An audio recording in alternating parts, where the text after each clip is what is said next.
نماز اپنی جگہ، روزہ اپنی جگہ، عبادتیں اپنی جگہ، لیکن مومن کو یہ پتہ تو ہونا چاہیے وہ علی ابن ابی طالب جو 1000 رکعت ایک رات میں پڑھتے تھے، اگر یہ بھی نہ مانے کم از کم دنیا اتنا تو کہتی ہے کہ علی بڑے عابد تھے، ان کی اولادوں میں ایسے بچے ہیں جن کا لقب زین العابدین ہے، لیکن وہ آگاہ تھے مومنوں کے حقوق سے، یتیموں کے حقوق سے، غریبوں کے حقوق سے۔ اگر ایک لقمہ خود کھاتے تھے تو یہ فکر بھی رہتی تھی کوئی بھوکا نہ رہ جائے۔ آج وہ دن ہے کہ مومن سوچے کیا میں لوگوں کے حقوق سے آگاہ ہوں، کیا میں سہم امام سہم سادات سے آگاہ ہوں، جو میں خمس نکالتا ہوں مجھے علم بھی ہے کہ یہ کن غریبوں تک پہنچتا ہے، کہ کن مراکز کن طلباء تک جاتا ہے، کیا میں ان کے حقوق سے آگاہ ہوں، کیا میں صدقہ اور زکوٰۃ سے آگاہ ہوں، کیا مجھے یہ علم ہے کہ آج میری بچی، میری بیٹی، میرا بیٹا سکون سے سو رہا ہے،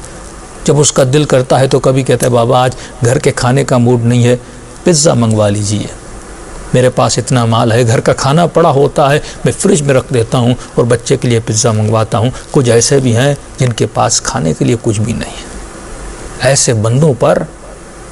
اللہ کی لعنت نازل ہوتی ہے جو خود تو پیٹ بھر کے کھاتے ہیں لیکن کسی کی فکر نہیں ہوتی۔ یہ وہ حقوق ہیں کہ اس نے دعا مانگی کہ مولا 7 سال کا بچہ میں سکھا رہا ہے، ایک 70 سال کے شخص کو سکھا رہا ہے کہ مال نے تجھے اندھا کر دیا، اچھے گھر نے اور آسائش نے تجھے اندھا کر دیا، تم کسی مومن کی فکر میں نہیں ہو، یہاں تک کہ تم خود تو نہیں جاتے لیکن وہ مومن تیرے در پہ آتا ہے اور مانگنے آتا ہے تم واپس کر دیتے ہو، یہ تو روز ہر کسی کے در پہ جاتا ہے۔ امام فرماتے ہیں 2 کم سے کم بھی دو، اگر شک ہے پھر بھی 2 کم سے کم دو۔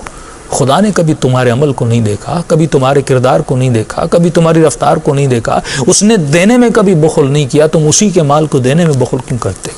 عزیزو، یہ حقوق سے آگاہی، والد کا حق، ماں کا حق، بھائی کا حق، بہن کا حق، ہمسائے کا حق، اپنے دینی بھائیوں کا حق، اپنے مسلم بھائیوں کا حق، اپنے مومن بھائیوں کا حق، ان خواتین کا حق جو ولایت علی کا اقرار تو کرتی ہیں لیکن ان کے پاس مال نہ ہونے کی وجہ سے وہ غربت میں، وہ گناہوں میں ڈوب رہے ہیں۔ عزیزو، یہ وہ حقوق ہیں جن سے آگاہی۔ پہلی دعا تقوی حسن، اس کا نتیجہ یہ ہوتا ہے، جس کی حسن تقوی ہوتی ہے وہ حقوق کی دعا کرتا ہے۔